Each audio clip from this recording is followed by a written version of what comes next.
Hi everyone, my name is Dina. I am the youngest child in my family, the third, all girls. My father made no secret of the fact that he wanted a boy, and my mother told me that after her second birth, he didn't even come to the maternity ward to get her, and he took me in his arms for the first time 6 months later. It always hurt me that I wasn't loved just because of my gender, and I tried with all my might to win my father's love. It seemed to me that then I would be really happy if he loved me. He treated my older sisters normally, gave them money and bought them things, but I felt like a symbol of his personal loss, like I was his curse, and sometimes he wouldn't even say my name, just, hey. It was humiliating. My sisters felt it too. That's why they allowed themselves to hurt me. They never listened to my mother, and my father never scolded them for hurting me. That's how I lived for many years. By the way, I never celebrated my birthday either. Everyone in the house always didn't care about it. Only my mother would give me a modest gift because she took some money from my father. Dad had grown cold towards her too eventually. One day, I sat down like this, desperate, and started praying to God to forgive me, to make my father love me. My mother heard my prayers as she passed my room. She closed the door, sat on the floor next to me, and asked me what I was praying for. I want Dad to stop hating me. I want to be his favorite daughter. Silly, he loves you. He's just not used to showing it. He doesn't. I see how he treats Cam and Stella. He never treated me like that. He never gives me extra money, and even if I brought home a bunch of excellent grades, he still won't praise me. Is that love, Mom? Well, I love you. Thanks, but that's different. I'm 12 years old now. I can recognize and separate loving and unloving people, especially in our family. Daughter, you're amazing. I'm sure Dad will understand and accept you. Just give him some time. Okay, I'll do my best to make him like me. Boom. From that moment on, my life changed. I made it my goal to get my dad to like me. I became more interested in his hobbies. He loved soccer. I found a section for girls and signed up. I went for about 6 months. The coach praised me. She said I was very quick and good at it. In my first competition, I won a medal. That was my first win. I brought the award home to my father and showed it to him right away. My dad gave me a leering look, and then he asked, "Did you sign up for soccer?" "Yes, Dad. I've been going for 6 months. I'm making progress." "Mm-hmm. Are you proud?" "Women's soccer. I don't understand its existence. It's boring, not interesting. I mean, boxing. It's worth it to watch the women." I put the medal away and signed up for boxing. The training was tough and painful. I can't count how many times I got knocked out, how many bruises I had all over my body, especially on my elbows. I didn't like the training, but I was always fueled by the thought that now, if I succeeded, my father would finally notice me, that he would love me and everything would be okay. I also did boxing for about 6 months, and I started making progress again. I could knock anybody out with one punch, or knock their jaw out, or their nose, or knock their teeth out altogether. Easy. But my dad didn't appreciate that either. He didn't care about my injuries. He always said that there was something about me he didn't like. I ate it up and decided to see what he would be proud of then. "Why don't you like boxing? I thought you said women's boxing was interesting." "Well, it's not that interesting. I thought it was, and now it's not. Hockey is." So I went to hockey. I've been skating since I was a kid. It was hard for me to learn, so I had bruises all over my legs. One day, I accelerated so hard that I didn't slow down in time, flew over the fence, and broke my leg. All my teammates were frightened, but I felt nothing from the shock. I even stood up and walked a couple of meters. It wasn't until later, when the coach started shouting, "Dina, your leg!" I turned my attention to my leg and was laid down by my coach. "Oh shit, is it broken?" I asked, then passed out. I woke up in the hospital. My dad was sitting next to me, and I was so excited that he had come to visit. "Daddy, you came?" "Your mother went to change. You scared her to death. Who asked you to get involved in this sport? If you don't know how to play, don't. Where the hell are you going? Soccer and boxing? Failing all the time? Can't you make up your mind? Look at your sisters. One dances, the other sings. What else do you need? They're doing great in life. They're doing well. But you? His words hurt me. I lay there crying. There were so many things I wanted to say to him at that moment, like the fact that he didn't even ask how I was, how my leg was. I didn't even have time to object to anything before Dad got up from his chair and said Mom had arrived. I'm going home. He tossed over his shoulder and left. My mother came to me and I cried. Mom, why is he so unfair to me? Is that too much to ask? I just want to be loved, that's all. It's not your fault. I don't know why he's like this, daughter, I don't know. But I love you. I know, but I miss his love, not yours, Mom. Stop hurting yourself. Do what you like to do. I like writing. Writing? Writing what? I like writing poetry. I do great essays at school. Then put your energy into that. So that's what I did. While I was sitting at home in a cast for 3 months, I managed to write a bunch of prose and I found a great script contest on the internet, so I decided not to pass up the opportunity to enter. It was hard for me to believe, but I won this contest and took first place. I came home happy and showed my father the statuette. Daddy, look! I won the poetry contest! Dad lazily glanced in my direction and asked what the contest was for. Well, for poetry. Mom must have told you. No, I told you yesterday.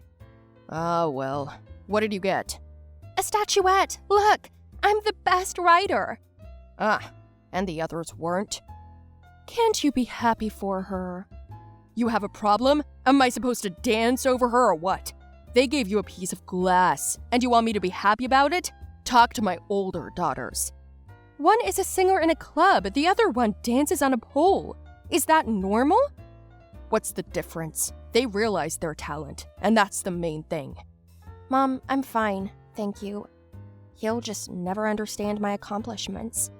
Accomplishments? You don't have any. Everything you do, you quit. Because you don't like it. And what exactly don't I like? Soccer, hockey, boxing? I did everything for you, and at some point, I decided to do something that I really care about. I decided to give up on your approval, Father, the way you still accuse me of being fickle. My bruises, my broken leg, my injured arms? Do you have any idea how I can type and sit up right now because of my boxing injuries? Huh? Fuck it! I took a swing and threw the statue as hard as I could against the floor. It shattered into little pieces. Are you crazy? What's all this mess? You're going to clean it up yourself. Shut up! I've been cleaning up after you my whole life. My whole life! Fuck both of you! I went to my room, but my father got very angry. He didn't like the way I was talking about my sisters and decided to give me a hard time. I closed the door, but he tried to open it, and then he just kicked it forcefully and it flew off its hinges. I yelled for him to get out, but my father grabbed my ear so painfully that I cried. I couldn't stand it, so I just got loose and punched him in the jaw. Dad passed out. My sisters were screaming like mad, yelling and freaking out, and only my mother brought ammonia and brought him to his senses. I wasn't afraid of what would happen when he woke up. I just had my other fist ready. Dad opened his eyes, looked around, stood up, and shook himself off. My sisters flew up to him, asking how he was and if he was all right. Dad silently pushed them away and then came over to me, took my clenched fist, and asked, "Who taught you to punch like that?" "My boxing coach." "Not bad. My punch is weak, 30 pounds. And yours?" 80. "Very good, considering you're half my size. Well done, daughter. You knocked out even a bully like me. Now I won't worry about you on the street. On the contrary, I'll worry about the others." I smiled. Mom took my sisters out, and it was just the two of us. "Daughter, I'm sorry. I'm old and stupid. I didn't see what you were doing all this time for me. I'm ashamed." "It's okay, Dad. We're even now." "I've always loved you. I just never knew how to show it, and I never said it. I'm sorry. Just tell me you love me once. That's all I ask." "I love you so much." "I love you too, Dad." So we made up. From that day on, I felt how much he respected me. I didn't give up on writing, and I didn't lose my father's love. My punch was kind of sobering or something. That's the way it was, folks. Hi, everyone. My name is Isabella, or just Bella. Raise your hands to those who do not understand the relationship with your mother. Are there any such people here? I definitely have a problem with her, or rather, with us. My mother married early, gave birth to me early, and then became a widow. My father died before I was born, so I never even knew him. It's hard to imagine what she went through. She tried to raise me to stay strong, but it didn't always work. My grandparents on my father's side helped her, gave her money, and took me on vacation. But my mother still continued to live only in her own world, a world in which there was no place for me. I did household chores like cooking and cleaning. All my mom did was ignore my existence. She didn't give a damn about what I was doing. For example, when I made breakfast and then went to school, she didn't even look in my direction. The only person I've ever discussed this topic with is my friend Daphne. Once I came to school and I met there with her. Did your mom play silent again today? It's not a game anymore, it's a life position. We're about to start college. What do you think? I will do it. My father left some money behind. It will be enough for training. I will leave the city. And Mom? What about Mom? She somehow doesn't care if I'm home or not. I don't think she'll notice my absence. After class, we left school. I said goodbye to my friend and went to work in a store. Hi, Bob. Aren't there enough customers today? Are you eating burgers again? You have a heart. Old shopkeeper Bob smiled when he saw me. He always greeted me warmly. Hi, Bella. How are you? I thought you weren't coming, so I decided to treat myself. Have you forgotten how it turned out last time? If you break your diet, tell your wife to sell your store and take you to a country where there are no burgers. I'm afraid there is no such country, but I promise this is the last one. Thank you. Nothing has changed. I hope you haven't given up on the idea of college. No, I'm thinking about it more and more often. I'm glad. Then I took my things, waved to Bob, and went home. It was already evening. When I came in, my mom wasn't there, so I had to eat alone and then go to bed.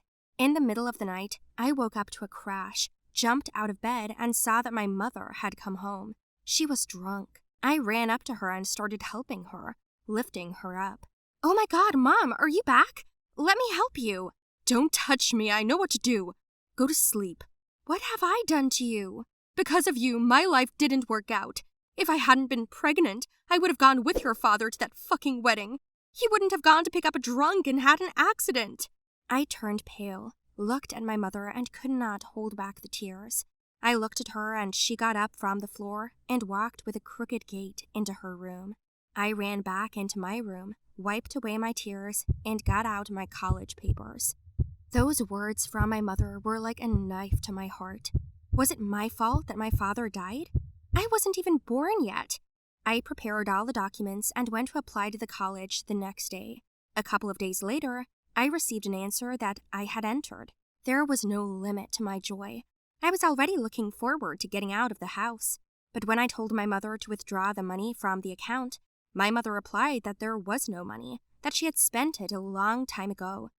We had a big fight. She spent money that was for my future, and I couldn't believe it. Frustrated, I went to the store again. Hi, Bella. What's up, my girl? Oh, it's all right, Bob, I said, wiping away my tears. I had a difficult conversation with my mother. What did she say this time? My mom spent all the money that was for my college fund. What? How could she? I cried harder, and Bob hugged me. The white-haired old man tried to calm me down, but I was too upset. I didn't think she hated me that much. You know what? I'll give you that money. What? Bob, no, I won't accept that. It's a huge amount. My wife and I have nowhere to spend it. You know, we have no children and grandchildren. We have lived together all our lives. Where should we spend it? Just promise me you'll learn. All I did was hug Bob and shake my head, crying. Thank you, Bob. Bob and his wife gave me the money I needed, and I packed up and left.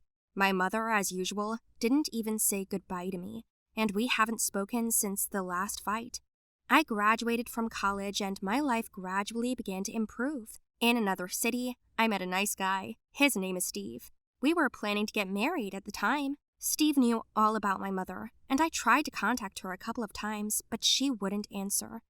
Bob told me that her life got even worse. Rumors of her life had reached him, too.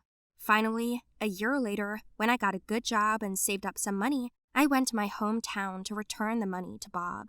The first thing I did was go into the store and see an even older man sitting there. He recognized me at once and began to smile, and with a lame gait, he came up to me and hugged me tightly. "Boo, it's so good to see you." "And how glad I am. You've grown so much, our girl. Even though we regularly talk to you on the phone, you are still even more beautiful in person."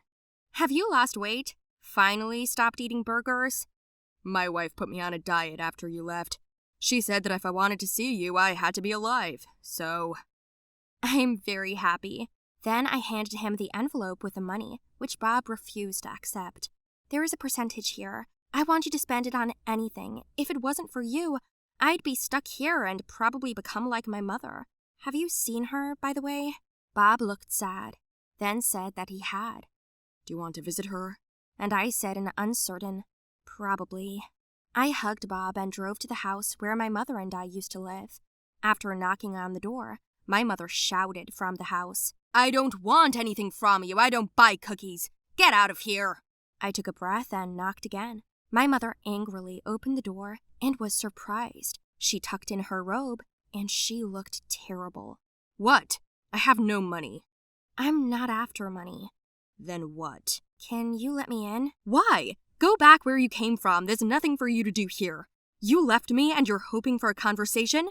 What am I going to say? That I missed you?" "I left you? I went to study. You spent all the money that was for my schooling. You didn't even say goodbye to me. And in all these years, you never even picked up the phone and called me back. And now you're saying I left you?" Her mother looked down, but said nothing. Then I plucked up the courage and told her that I was sorry that she lost her husband, but she still had a daughter. The only reminder of him that she had pushed away.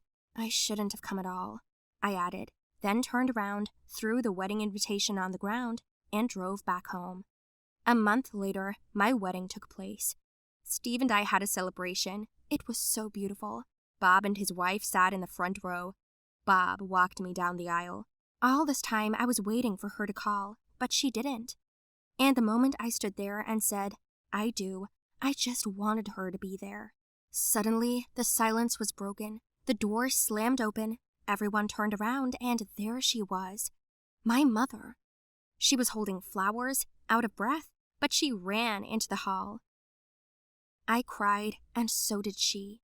Then she ran up to me, hugged me, and said, "I'm sorry, please forgive me. I'm a bad mother, and I forgot that I love you so much. I've made a lot of mistakes, but please let me make it right. Let me start loving you." I just hugged her tighter in return. Since then, everything has changed. She was close to me, moved to our city, began to help me around the house because she is expecting a granddaughter. Tell me, did you guys like my story? Write your opinion about it in the comments below the video. Do not forget to put likes, share the video with your friends, and subscribe to the channel.